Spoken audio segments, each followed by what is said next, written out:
ఏడో సంఘానికి రాసిన పత్రిక ప్రకటన గ్రంథము 3వ అధ్యాయము 14వ వచనం నుండి చదువుతామండి. లవోదికీయలో ఉన్న సంఘపు దూతకు ఇలాగూ రాయము, ఆమె నన్ను వాడును నమ్మకమైన సత్య సాక్షియు దేవుని సృష్టికి ఆది అయినవాడు చెప్పు సంగతులేమనగా, నీ క్రియలు నేను ఎరుగుదును, నీవు చల్లగానైనను వెచ్చగానైనను లేవు, నీవు చల్లగానైనను వెచ్చగానైనను ఉండినా మేలు, నీవు వెచ్చగానైనను చల్లగానైనను ఉండక నిలువెచ్చనగా ఉన్నావు గనుక నేను నిన్ను నా నోటి నుండి ఉమ్మివేయను ఉద్దేశించుచున్నాను. నీవు దౌర్భాగ్యుడును, దిక్కుమాలిన వాడవును, దరిద్రుడవును, గ్రుడ్డివాడవును, దిగంబరుడనై ఉన్నావని ఎరుగక నేను ధనవంతుడను, ధనవృద్ధి చేసి ఉన్నాను, నాకేమీ కుదవలేదని చెప్పుకొనుచున్నావు. ఆపండి, చంపతప్పలు కొట్టినట్టు ఉన్నాయి కదా. 7 సంఘాలకు రాసిన పత్రికల్లో ఈ 7వ సంఘానికి రాస్తున్నాడు చూడండి దేవుడు. అబ్బా, నాకైతే చదువుతానికి జుమ్ము జుమ్ము జుమ్ము జుమ్ము అంటుంది. ఇంకా ఆపేయండి అంటున్నా. ఎందుకంటే మనల్ని మనం పరీక్షించుకోవాలి, మన స్థితి ఎలా ఉంది, దేవుడి దగ్గర నుండి మనం ఏ సంఘంగా ఉన్నాం. నేనైతే ప్రార్థన చేస్తుంది, దేవా మేము ఫిలడెల్ఫియా సంఘంలాగా చేయి ప్రభా, మాకున్న శక్తి కొంచెమే, పర్వాలే, కానీ నీ దృష్టిలో మేము నమ్మకంగా ఉండాలి, స్థిరంగా బ్రతకాలి, పోరాడుతూ బ్రతకాలి. నువ్వు మా విశ్వాసాన్ని చూసి, మేము చేసే కార్యాలను చూసి మా ముందు నువ్వు తలుపు తెరవాలి. నువ్వు తెరిచిన తలుపు ఎవరు మూయలేరని చెప్పావు, నువ్వు తలుపు తెరవాలి. నువ్వు తెరిచిన తలుపు ఎవరు మూయలేరు, నువ్వు మూసిన తలుపు ఎవరు తెరవలేరు. You open doors in this ministry, అది ప్రార్థన. కానీ ఈ సంఘం దగ్గర చూసినప్పుడు వీరి పరిస్థితి భయంకరంగా ఉందండి. భయంకరంగా ఉండటానికి కారణం ఏంటి అని చూసినప్పుడు మొదటగా లవోదికీయ అనే ప్రాంతాన్ని చూడాలంటే, ఈ లవోదికీయ సంఘాన్ని చూసినప్పుడు వీరు చాలా గర్విష్ఠులుగా కనబడతారు. ఆ ప్రాంతమే గర్వపు ప్రాంతంగా కనబడుతుంది. అఫ్ కోర్స్ ఆ ప్రాంతానికి ఎందుకు అంత గర్వం అన్నదప్పుడు, ఆ ప్రాంతంలో 3 ప్రాముఖ్యమైనవి ఉంటాయి. ఒకటి బ్యాంక్. ఈరోజు వరల్డ్ బ్యాంక్ అంటే చాలాసార్లు స్విస్ బ్యాంక్ అంటాం, లేకపోతే bank of America, one of the biggest bank అంటాం. ఆ రోజు లవోదికీయ ప్రాంతంలో ఉన్న బ్యాంకే ప్రపంచంలోని నెంబర్ 1 బ్యాంక్ అంట. రెండోదిగా చూస్తే ఆ ప్రాంతంలో shopping centres, market places, they have lot of business and investment. And the next second ప్రాముఖ్యమైనది, ఫస్ట్ ఇస్ వెల్త్. సెకండ్ చూస్తే వుల్. అక్కడ కొద్దిగా స్పెషల్ వుల్ అంట. మామూలుగా వుల్ అన్నప్పుడు తెల్లగా చూస్తాం, వైట్ షీప్ చూస్తాం, కానీ అక్కడ చూసినప్పుడు దే ఫైండ్ బ్లాక్ షీప్. ఆ బ్లాక్ షీప్ ఎక్స్పెన్సివ్ ఉండేదంట, ఆ వుల్. సో ఆ స్థలంలో చూసినప్పుడు ఈ వుల్, దాని ఫ్యాక్టరీ, దాని మ్యానుఫ్యాక్చరర్, దాని ఎక్స్పోర్ట్స్ అన్నీ ఆ ప్రాంతంలో కనబడతాం. ఇండస్ట్రియల్ రెవల్యూషన్లో భాగంగా చూస్తాం. నెక్స్ట్ అక్కడ చూసినప్పుడు మొదటిగా వెల్త్ ఉంది, రెండోదిగా వుల్ ఉంది, మూడోదిగా ఏముంది అన్నదప్పుడు చూస్తే అక్కడ ఆ స్థలంలో మెడిసిన్, ఆ ప్రాంతంలో మెడికల్కి ఇంకొక లెవెల్కి తీసుకెళ్ళింది ఎవర్రా అంటే ఈ లవోదికీయ ప్రాంతం. ఇక్కడ ఏంటి ముఖ్య స్పెషాలిటీ ఏంటంటే ఐ స్పెషాలిటీ అంట. అక్కడ ఒక మెడిసిన్ కనిపెట్టారు. ఆ మెడిసిన్ ఏంటంటే ఆ బ్లాక్ పౌడర్ లాగా, కాటికి సిద్ధపరిచేవారు. ఆ రోజు కళ్ళు జబ్బులకి, కళ్ళు పుసులకి, కళ్ళు గెడ్డలకి, కళ్ళు కనబడతలేదు అన్నదప్పుడు ఈ జబ్బులన్నిటికీ ఆ కాటికి లాగా ఆ మెడిసిన్ రాసుకునేవారు. సో ఎలాంటి ప్రాంతంలో మంచిగా బ్రతకచ్చా అని చూసినప్పుడు కాదంట, ఒక పెద్ద లోపం ఉందంట. 3 ఘనమైనవి ఉన్నాయి, ఒక లోపం ఉందంట. ఏంటంటే తాగుతున్న నీళ్ళు ఉండవంట. సో అందుకనే వారు ఏం చేసేవారంటే, వారు పక్కనే ఉందంట ఒక ప్రాంతం, కొలసి. బైబిల్లో మనం చూస్తాం, కొలసీలకి రాసిన పత్రిక. సో ఆ కొలసి ఒక ప్రాంతం ఉంది, ఇంకో పక్కన పైన హెట్రోపోలిస్ ఉంది. హెట్రోపోలిస్ ఒక ప్రాంతము, కొలసి ఒక ప్రాంతము, ఈ మధ్యలో ఉంది లవోదికీయ. ఇంకో కొలసి, హెట్రోపోలిస్, లవోదికీయ. వీరి దగ్గర నుండి వీరు ఏం చేశారంటే పాత్వేస్ చేసుకున్నారంట, నీరు వచ్చేలాగా. ఏంటి నీరు అనేటప్పుడు ఈ ప్రాంతంలో చూసినప్పుడు కొలసి ఈ రీతిగా పెద్ద పెద్ద కొండలు, గ్లేషియర్స్, ఈ ఐస్ కరిగి, ఐస్ని అట్లా కరుగుతూ టెంపరేచర్ మారుతున్నప్పుడు ఆ నీరు వస్తూనే ఉంటుంది, చాలా నీరు వస్తుంది. అందులో ఆ కొండ ప్రాంతాలన్నీ ఐస్తో నింపబడి అదంతా నీరుగా కారేటప్పుడు ఆ నీటి కొరకు ఆశపడి ఈ లవోదికీయ ప్రాంతానికి అక్కడ నుండి ఇక్కడికి పైప్ లైన్స్ వేసుకున్నారంట. కానీ అక్కడ నుండి ఇక్కడ వీరికి చేరేటప్పటికి ఆ నీరు రిఫ్రెష్మెంట్ వాటర్ కాదు కదా, చల్లటి నీళ్ళు, ఐస్ వాటర్ ఏమైంది, మామూలు నీళ్ళు అయింది. సరే ఈ నీరు కాదు, పక్కన ఇంకో హెట్రోపోలిస్ పైన నుండి అక్కడ ఉబుకుంది. It's a fountain, hot fountain. అక్కడంతా లైమ్ స్టోన్ ప్రాంతము. అక్కడ వేడిగా అందులో నుండి ఆ నీరు బయటకు వస్తాం. ఆ హాట్ ఫౌంటైన్ నుండి, మామూలుగా ఆ hot fountain they call it medicine water. ఆ కొండపై నుండి ఆ వేడి నీళ్ళు తీసుకోదాం కనీసం అని వారు అక్కడ నుండి పైప్ లైన్స్ వేసుకున్నారంట. కానీ చివరికి ఆ వేడి నీళ్ళు వస్తాయని ఆశపడినప్పుడు ఏమొచ్చాయి తెలుసా, నిలువెచ్చగా ఉందంట. సో ఇటు చల్లటి నీళ్ళు తాగుదామంటే చల్లటి నీళ్ళు మధురంగా లేదు, ఇటు వేడి నీళ్ళు తాగుదామంటే ఇటు వేడి నీళ్ళు మధురంగా లేదు. అక్కడ ఉన్న ప్రాంతంలో పెద్ద లోపము, నీరు సరిగా లేకపోతాము. సో ఎలాంటి ప్రాంతానికి దేవుడు పత్రిక రాస్తున్నాడు. ఇప్పుడు మీకు అర్థమవుతుంది దేవుడు ఇంట్రొడక్షన్ ఎలాగుందో. 14వ వచనం చూస్తే దేవుడు తాను ఇంట్రొడ్యూస్ చేసుకుంటున్నాడు. ఆమేనను వాడు నమ్మకమైన వాడు, సత్య సాక్షి, దేవుని సృష్టికి ఆదియునైన వాడు, దేవుని సృష్టికి ఆది అయినవాడు. ఇప్పుడు చూద్దామండి. మొదటిగా దేవుడు ఏమంటున్నాడు ఆయన గురించి ఇంట్రొడక్షన్ చేస్తూ, చెప్పండి. ఆమేనను వాడు అనేటప్పుడు నేను సత్యవంతుణ్ణి, I'm the guaranteed, I'm the assured, I'm the trustable one. అదే టైంలో చెప్తున్నాడు ఆయన ఏంటి, the faithful and the true witness, నమ్మకమైన వాడు, సత్య సాక్షి. You see twice the repetition of truth. దేవుడు సత్యాన్ని ప్రేమిస్తున్నాడండి, సత్యము కలిగి బ్రతకాలని ఆశపడుతున్నాడండి, సత్యవంతుల కొరకు దేవుడు ఎదురు చూస్తున్నాడండి, సత్యంని ప్రేమించు వారిని దేవుడు దీవిస్తాడండి. ఈరోజు మీ జీవితంలో సత్యం ఉందా? Is the truth in your life? Do you believe truth? ఈరోజు మనుషుడికి సత్యం నమ్మతో ఇంట్రెస్ట్ లేదు. సత్యమా, ఏదైనా చెప్పు, గాసిప్స్ చెప్పు, అసత్యములు చెప్పు, లేనివి చెప్పు, ఫ్యాంటసీలు చెప్పు. Don't talk to me about reality. Reality what is it? Reality is boring. కానీ ఇక్కడ చూసినప్పుడు దేవుడు అంటున్నాడు ఫెయిత్, ట్రూత్, ట్రూత్. ఈయన చెప్తున్నాడు, ఏమని చెప్తున్నాడు? నేను అహమైన వాడిని, అంటే నిశ్చయంగా చెప్పేవాడిని, నిశ్చయత కలిగిన వాడిని, సత్యవంతుణ్ణి, నమ్మదగిన వాడిని. నేను చెప్తున్నాను, ఏమని చెప్తున్నాడు? నీ క్రియలను నేను ఎరుగుదును, నీ క్రియలు నేను ఎరుగుదును. ఆల్మోస్ట్ ప్రతి సంఘంతో దేవుడు అంటున్నాడు నీ క్రియలు నేను ఎరుగున్నా. ప్రతి సంఘానికి దేవుడు చెప్పే మాట నీ క్రియలు నేను ఎరుగున్నా. ఈరోజు మనతో కూడా దేవుడు చెప్పే మాట నీ క్రియలు నేను ఎరుగున్నా. దేవుడు అంటున్నాడు, ఇదిగో నీ సంగతి అంతా ఎరుగున మాట్లాడుతున్నాను, జాగ్రత్త. తెలియనోడితో ఏమైనా మాయలు చేయొచ్చు, ఏమైనా కథలు చెప్పచ్చు, ఏమైనా బిల్డప్లు చేయొచ్చు. నీ సంగతి అంతా పక్కనే ఉండి చూస్తున్నావుకి నువ్వు చెప్తున్నావు. ఏమని చెప్తావు? ఈరోజు చాలామంది వారి భక్తులు, నేను ఎంత పెద్ద ప్రార్థన పర్రాలనంటే దేవుడు నవ్వుతూ ఉంటాడు. ఏం జోకులు చేస్తున్నావులే, ఎంతకాలం అయింది ప్రార్థన చేసి, ఎంతసేపు ప్రార్థన చేస్తావేంటి? 4 మాటలు 2 నిమిషాలు దాటితే గ్రేట్. 30 సెకండ్ల ప్రార్థన గొప్ప అలవాటు. 2 నిమిషాలు దాటితే టైం చూసుకుంటూనే ఉంటాను, నిమిషానికి ఒకసారి.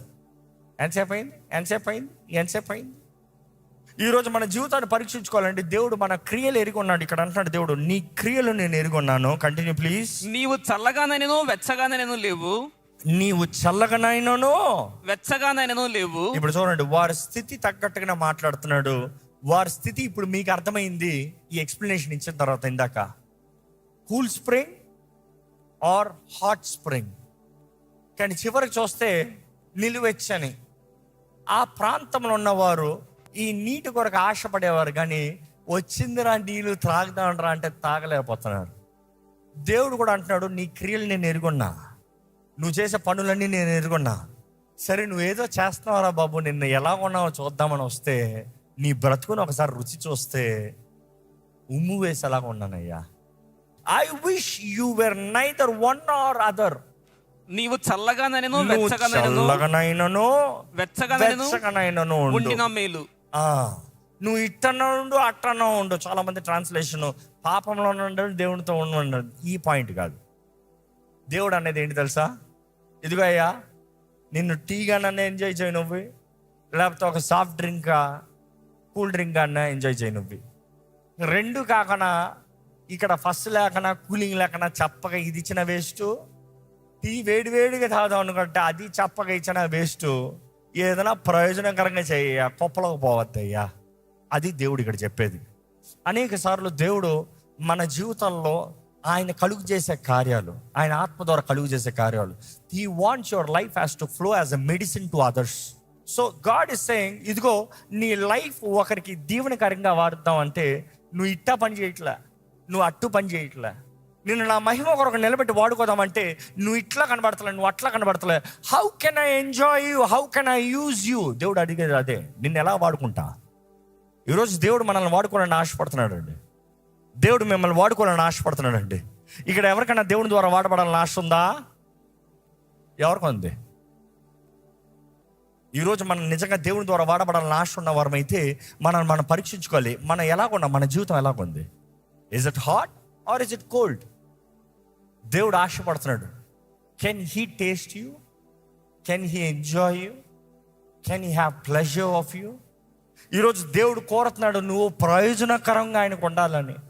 కానీ ఈ ప్రాంతాన్ని చూసినప్పుడు దేవుడు అంటున్నాడు, నువ్వు ఇటు లేవు అటు లేవు, I'm about to spit out of my mouth.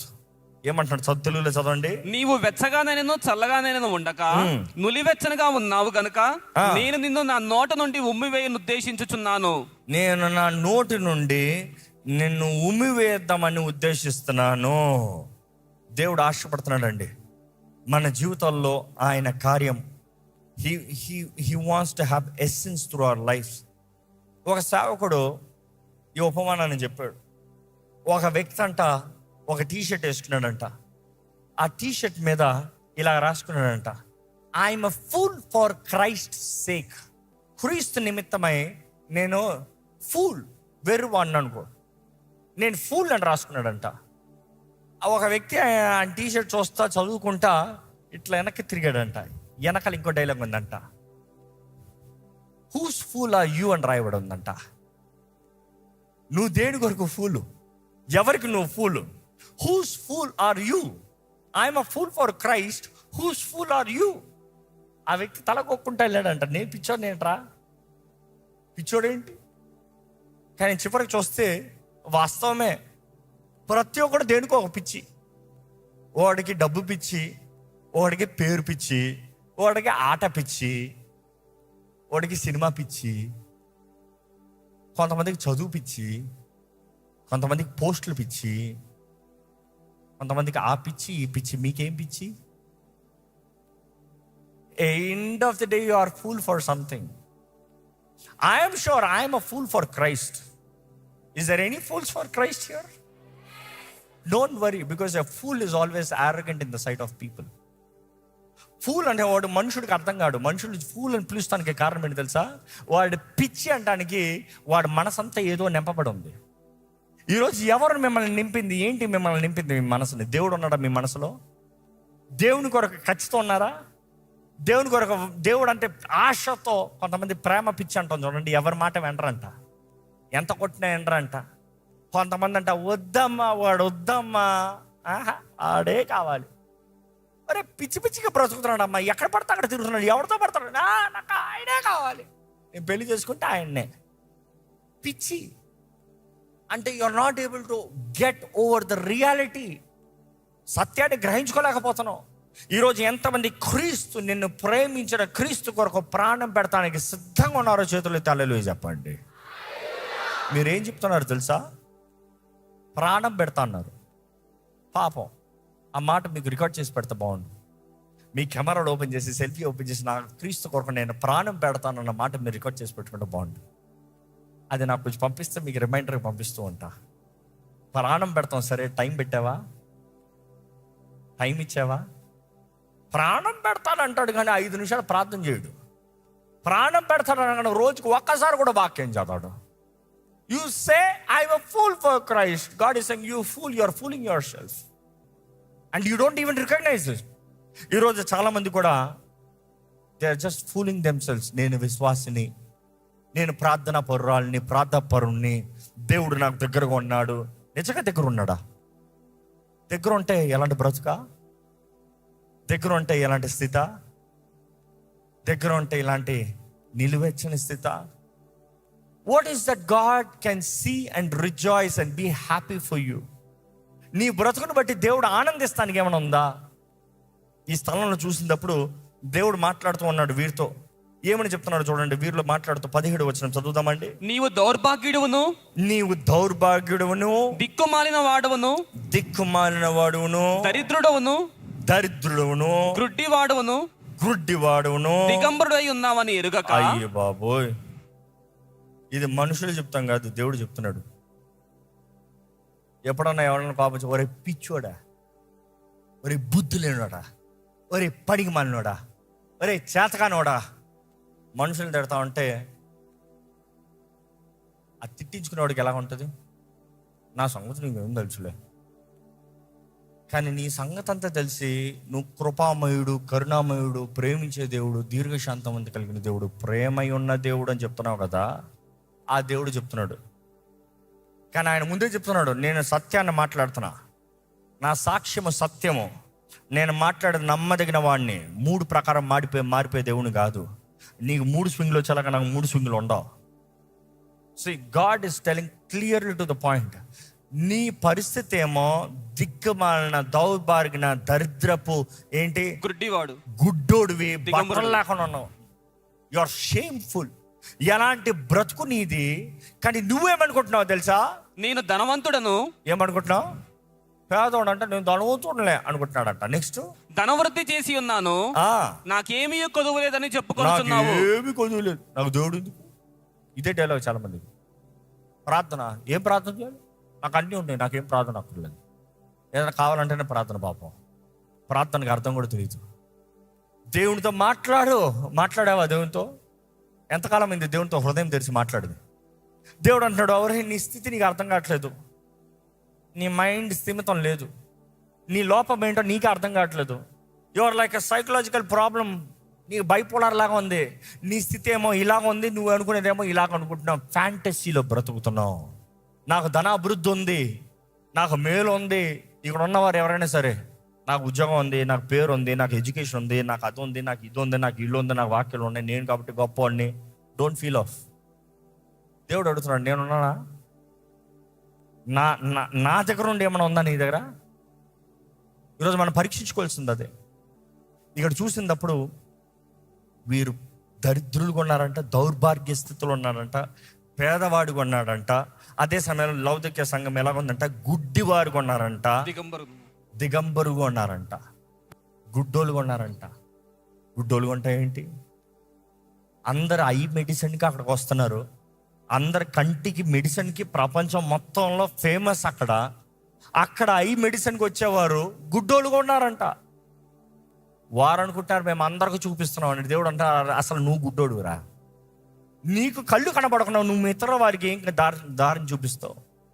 నీ బ్రతుకు నీకు అర్థం కాకుండా ఇతర బ్రతుకు నువ్వు ఎట్లా సహాయపడతావు? అడుగు చూడండి, ఒక వ్యక్తికి విజన్ లేనిదప్పుడు, పర్పస్ తెలియనప్పుడు, ఒక విజన్ పర్పస్ లేని వ్యక్తి ఇతరులను నడిపించగలుగుతాడా? Impossible. Impossible. A person without a vision can never be a leader. మోషే ఎక్కడికి వెళ్తున్నాడో తెలుసు. మోషే ఎన్ని సంవత్సరాలన్నా ఎక్కడికి చివరికి వెళ్ళబోతున్నాడో తెలుసు. యెహోషువ ఎక్కడికి వెళ్తున్నాడో, ఇందుకొరకు పోరాడుతున్నాడో తెలుసు. పోరాడే ప్రతి యుద్ధం ఇందుకొరకు పోరాడుతున్నాడో తెలుసు. మీ జీవితంలో ఎందుకు పోరాడుతున్నాడో తెలుసా? Do you know why do you fight the devils? Do you know why you fight all the kinds of oppositions the devil is bringing against you? If you don't know the purpose, devil is never worried. నీకు దృష్టి లేదనుకో, వాడు ఏ మాత్రం బాధ లేదు. తిరుగు, ఇదే తిరుగు, ఇక్కడే తిరుగు. దేవుడు అంటున్నాడు, ఇదిగో నువ్వు అందరికీ చూపునిస్తాను అంటున్నావు, కానీ నువ్వు గుడ్డితనంలో ఉన్నావు. నువ్వు ధనవంతుడు అని చెప్పుకుంటున్నావు, నీకు కావాల్సినంత బంగారం ఉందని చెప్పుకుంటున్నావు, ఇన్వెస్ట్మెంట్లు ఉన్నాయని చెప్తున్నావు, కానీ నువ్వు పేదవాడివే. నీ స్థితి చూస్తే అయ్యో పాపం జాలేస్తుంది. దౌర్భాగ్య స్థితిలో ఉన్నావు. అదే సమయంలో చూస్తే నువ్వు ఎంతో భయంకరమైన స్థితిలో ఉన్నావు, డేంజర్లో ఉన్నావు, ఆపదలో ఉన్నావు. నువ్వు అనుకుంటున్నావు ఈ బ్లాక్ వూల్ రిచ్ పీపుల్ ఈ లైట్ వేసుకుంటారని చెప్పాను కదా, బ్లాక్ వూల్ స్పెషల్ డేర్ అని చెప్తారు కదా. అక్కడ ఉన్న వారందరూ బ్లాక్ వూల్స్లో పెద్దగా తిరుగుతారంట. ఆ బ్లాక్ వూల్లో ఒక వ్యక్తి వస్తే కూర్చొని ఉన్నాడు లెగాలంట. ఆ బ్లాక్ వూల్ ధరించుకున్న వ్యక్తి వస్తే ఈయన పెద్ద గౌరవం ఇవ్వాలంట. కానీ దేవుడు అంటున్నాడు, నీకు బట్టలే లేవయ్యా. అర్థమేంటి? సిగ్గు, నీ మార్గాలు, నీ పనులు, నీ క్రియలు జస్ట్ షేమ్, అవమానమే. నువ్వు చేసే పనులు పనికి మాలిన పనులుగా ఉన్నాయి. నువ్వు పని చేసే కార్యాలు నీకేమాత్రం జ్ఞానం లేదు. నువ్వు చేసే దాంట్లో అవమానం తెచ్చుకున్నావు, చేసుకుంటున్నావు. ఈరోజు మిమ్మల్ని అడుగుతున్నానండి, మీ బ్రతుకు ఎలాగ ఉంది? మీ బ్రతుకును చూసి దేవుడు ఆనందించగలుగుతున్నాడా? లేకపోతే నేను చూసి నీకు బట్టలు లేవు, అవమానకరమైన కార్యాలు చేస్తున్నావు అంటున్నాడా? దయచేసి స్థలంలోంచి మనల్ని మనం పరీక్షించుకోదామా? ఈరోజు ప్రస్తుత దినం మనల్ని మనం పరీక్షించుకుంటే మన బ్రతుకు ఎలాగ ఉంది, మన స్థితి ఎలాగ ఉంది? మనల్ని మనం మోసపరుచుకుంటున్నాం. అన్నీ బాగానే ఉంది, అంతా బాగానే ఉంది, నేను బాగానే ఉన్నాను. ఈరోజు మనల్ని మనం మోసపరుచుకుంటామంటే అయ్యో, దేవుని వాక్యం తెలియజేయబడుతుంది, ఇంత గొప్ప రక్షణని మనం నిర్లక్ష్య చేస్తే ఎవరు మనల్ని తప్పిస్తారు? అవునండి, దేవుడు మనకు అనుగ్రహించిన ఇంత గొప్ప రక్షణ మనం నిర్లక్ష్యపరుస్తే ఎవరు మనల్ని తప్పిస్తారు? తప్పించే నాదుడు ఇంకెవరు? ఈరోజు యేసు ప్రభు పిలుపుని నువ్వు తునీకరిస్తే ఆయన నీకు ఆహ్వానిస్తున్నాడు. నువ్వు లోకంలో ఎంతో మమ్మరంగా ఉన్నావేమో, లోకంలో ఎంతో సంపాదించావేమో, లోకంలో ఎన్నో ఆశలు పెట్టుకుని ఉన్నావేమో. దేవుని మీద ఏంటి నీ ఆశ? ఏంటి? చిన్న చిన్న ఆశలా? ఈ తాత్కాలిక ఆశలా? ఈ లోకంలో గతించిపోయే ఆశలా? గాలి, నీరు, భూకంపముల ద్వారా కొట్టిపోయే ఆశలా? లేకపోతే ఈ పంచభూతముల మహావేంద్రంతో లయమైపోయిన ఒకట చెరగని ఆశ? ఈరోజు దేవుడు అంటాడు, నేను సత్యవంతుణ్ణి, నేను యథార్థవంతుణ్ణి, నేను సత్య సాక్షిని. ఈరోజు మన జీవితానికి సాక్ష్యం అయినేనండి. ఈరోజు ప్రభు సాక్షి. ఈరోజు ప్రభు చెప్తాడు, నీ జీవితంలో చేసిన కార్యాలని, నీ క్రియలను నేను ఎరిగి ఉన్నాను అని చెప్తున్నాడు. ఇంకా గుడ్డితనంలో ఉన్నారంటే దేవుడిని అడగండి, దేవుడు నా కళ్ళు తెరయ్యా. ఈరోజు మనల్ని మనం పరీక్షించుకోవాలి. ఈ సంఘంగా మనల్ని మనం పరీక్షించుకోవాలి. వ్యక్తిగతంగా ప్రతి ఒక్కరి జీవితాన్ని పరీక్షించుకోవాలి.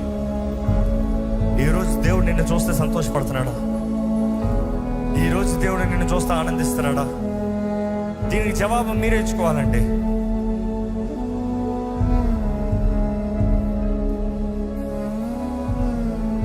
నిజంగా నిశ్చయం చేసుకున్న వారు, దేవా నాకు నువ్వే కావాలయ్యా, నాకు నువ్వే కావాలి ప్రభా. ఏసయ్యా నాకు నువ్వు కావాలయ్యా. ఏసయ్యా నా హృదయంలో నువ్వు రావాలయ్యా, నా జీవితంలో నువ్వు రావాలయ్యా. నీ పిలుపుకి నేను ఆహ్వానిస్తున్నాను ప్రభా, నిన్ను నేను అంగీకరిస్తున్నాను ప్రభా. నా జీవితంలో అడుగుపెట్టు ప్రభా, నాతో సహవాసం చేయి ప్రభా. నీతో మాట్లాడాలని ఆశ కలిగి ఉన్నానయ్యా. నువ్వు నాతో మాట్లాడుతున్నాను, నమ్ముతున్నాను ప్రభా. చెప్పండి, దేవుడితో చెప్పండి, సమర్పించుకోండి. దేవుడు మీతో మాట్లాడాను అన్నప్పుడు మీరు ప్రతిస్పందనగా దేవుడితో మాట్లాడండి, ప్రార్థించండి. Speak to Jesus, talk to Jesus. You need Jesus, tell him you need him. You are desperate for Jesus, tell I am desperate for you. I need your fellowship. నాతో మాట్లాడేసయ్యా, నాతో సహవాసం కలిగి ఉండేయ్యా. నిన్ను అనుభవించాలేసయ్యా. నువ్వు నాతో ఉన్నావని నన్ను నమ్మాలయ్యా. నీ స్వరం నేను వినాలయ్యా. ఈ లోకంలో నువ్వు కాకుండా నాకు ఏది వేస్ట్ అయ్యా, ఏదన్నా వేస్ట్ అయ్యా. నాకు నువ్వు కావాలేసయ్యా. చెప్పండి, ధైర్యంగా చెప్పండి. ప్రభా, మేము ఏ ఎత్తుకి ఎదిగినా, ఈ లోకంలో ఏది సంపాదించినా, ఏ పేరు ప్రఖ్యాతులు సంపాదించినా, ఎంత ధనము సంపాదించినా నువ్వు కాకపోతే వ్యర్థమైనయ్యా. నీ మహిమ కొరకు కాకపోతే వ్యర్థమైనయ్యా. దేవా, నీ వాక్యం సెలవిస్తుంది, మేము తిన్నాను, ధరించుకున్నాను, త్రాగినాను, ఏది చేస్తున్నాను నీ మహిమార్థమై ఉండాలన్నయ్యా. దేవా, మా దృష్టి అంతా నీ వైపు ఉండాలి. నిన్ను ప్రేమిస్తున్నాము కాబట్టి నిన్ను వెంబడించాలి. నిన్ను ప్రేమిస్తున్నాము కాబట్టి నిన్ను ఆరాధించాలి. నిన్ను ప్రేమిస్తున్నాము కాబట్టి నీ కొరకు బ్రతకాలయ్యా. నిన్ను ప్రేమిస్తున్నాము కాబట్టి నీ రాజ్యం కొరకు ప్రయాసపడాలి ప్రభా. ఇదే నువ్వు ఆశపడుతున్నావయ్యా. నువ్వు మమ్మల్ని ప్రేమిస్తున్నావని తెలియజేస్తున్నావు. మా అవిధేయతల మధ్యలో, మా పొరపాట్ల మధ్యలో, మా తప్పిదముల మధ్యలో, మా నిలువెచ్చిన స్థితిలో నువ్వు అంటున్నావు, నిన్ను ఇంకా ప్రేమిస్తున్నావు కాబట్టి నిన్ను గద్దిస్తున్నాను అంటున్నావయ్యా. నీ గద్దింపులు విన్నవారుగా, బ్రతుకులు మార్చుకున్న వారుగా, జీవితాలను సరిదిద్దుకున్న వారుగా మమ్మల్ని చేయి ప్రభా. ఈరోజు నీ ఆలయంలో ఉన్న ప్రతి ఒక్కరిని నువ్వు దర్శించి నీవు మాట్లాడు ప్రభా. ప్రతి ఒక్కరి జీవితంలో నీ కార్యము, నీ హస్తంని అయ్యా నువ్వు తోడించి జరిగించమని వేడుకుంటున్నానయ్యా. నిలువచ్చిన స్థితిలో ఈ ఆలయం ఉండనవద్దు, ఈ ఆచార భక్తి మాలో ఉండనవద్దు ప్రభా. శక్తి లేని భక్తి మాకు వద్దు ప్రభా. చచ్చిన స్థితి మాకు వద్దు ప్రభా. అలవాటు ప్రార్థన, అలవాటు ఆరాధన, అలవాటు వాక్యము మాకు వద్దు ప్రభా. ఆత్మతో సత్యముతో ఆరాధించే వారి కొరకు తండ్రి నువ్వు ఎదురు చూస్తున్నావు, నీ వాక్యం తెలియజేస్తుంది. మమ్మల్ని చెయ్యయ్యా. యేసు ప్రభు నువ్వు చెప్పావయ్యా, ఒక రోజు వస్తుంది, ఇంకా ఆ రోజు యెరూషలేములో కాదు, అక్కడ సమరయలో కాదు, కానీ తండ్రిని ఆరాధించేవారు ఆత్మతో సత్యముతో ఆరాధిస్తారని ప్రతి స్థలము నుండి, ప్రతి చోట నుండి. ఇదిగో ప్రభా, ఈరోజు మేము ఇక్కడ ఆరాధించేటప్పుడు మేము నా ఆత్మతో సత్యంతో ఆరాధించాలయ్యా. నీ ఆత్మ మా మధ్య పని చేయాలని వేడుకుంటానయ్యా. నీ ఆత్మ మా మధ్య కార్యాన్ని జరిగించాలని వేడుకుంటానయ్యా.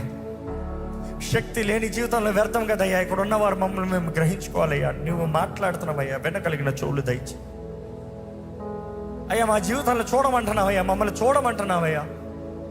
మా కంటికి కాటికి రాసి చూడమంటున్నావయ్యా. నీ వాక్ని మా కంటికి రాసుకుంటున్నాయి, కానీ మేము ఎక్కడున్నామో, మా బ్రతుకు ఏంటి, మా స్థితి ఏంటి, హూ ఆర్ వి, నీ వాక్య నియమం ఏంటి, మేము నడిచే మార్గం ఏంటి, మేము చూడలేమయ్యా. ఈరోజు your saying pay the price for it. ఇక్కడ ఉన్న వారికి ప్రార్థన దయచి, ప్రార్థన ఆత్మను అనుగ్రహించు, వాక్య ధ్యానాన్ని దయచి, చదివే వాక్యాన్ని గ్రహించుకోగలిగిన కృపణ దయచే ప్రభావ. నీవు మాట్లాడు, నీ ఆత్మ ద్వారా నీవే రేమా దయచేయ్యా. అయ్యా, నీ దగ్గర బంగారం కొనమంటున్నావు, నీ దగ్గర ఇన్వెస్ట్ చేయమంటున్నావు. నీ రాజ్యం కొరకు ప్రయాసపడే వారికి ఇక్కడ ఉన్న ప్రతి ఒక్కరు చేయి ప్రభా. ఈరోజు ఈ ఆలయంలో ఎటువంటి వారు వచ్చారు నువ్వు ఎరుగున్నావు. అన్ని రకాలు ఉండొచ్చేమో అయ్యా, కానీ యథార్థంగా వచ్చిన వారికి జవాబిచ్చే దేవుడివి, ఆచారంగా వచ్చిన వారిని మార్చే దేవుడివి, బంధకాలు ఉన్న వారికి విడుదలనిచ్చే దేవుడివి, దుఃఖంలో వేదనలో ఉన్న వారిని ఆదరించి బలపరిచే దేవుడివి. నువ్వు సైన్యంలోకి అధిపతి అయిన యెహోవా ప్రభా. పరమ తండ్రి, నీకు సమస్తము సాధ్యమయ్యా. Your God almighty. నువ్వు చాలు ప్రభా. El Shaddai, your all sufficient God. నాకు అన్ని విషయంలో, అన్ని సమయంలో, అన్ని రీతిలుగా మాకు తోడుండే దేవుడు అయ్యా. దేవా, ఈరోజు ఈ విత్తన వాక్యాన్ని ముద్రించి 7 పత్రికలు ధ్యానిస్తాను. మాకు ఇచ్చిన కృపను బట్టి వందనాలు. విన్న వారి మీద దాని ప్రకారం జీవించినట్లుగా మా జీవితాలను సరిదిద్దుకుని, ఆ సంఘముల్లో జరిగిన లోపం వల్ల మాల కనబడకుండా వారికి ఇచ్చిన హెచ్చరికలను బట్టి మమ్మల్ని మేము సరిదిద్దుకుని నీకు అంగీకారంగా నువ్వు మా దగ్గర నుంచి ఏం కోరుతున్నావు ఎరిగి బ్రతికే జీవితాన్ని మాకు దయచేయమని వేడుకుంటూ, నిశ్చితమైతే ఇంకా ముందు కూడా ధ్యానించే కృపను మాకు దయచేయమని నజరేయుడైన యేసు నామములో అడిగి వేడుచున్నాం తండ్రి, ఆమేన్. దైవం నీవయ్యా.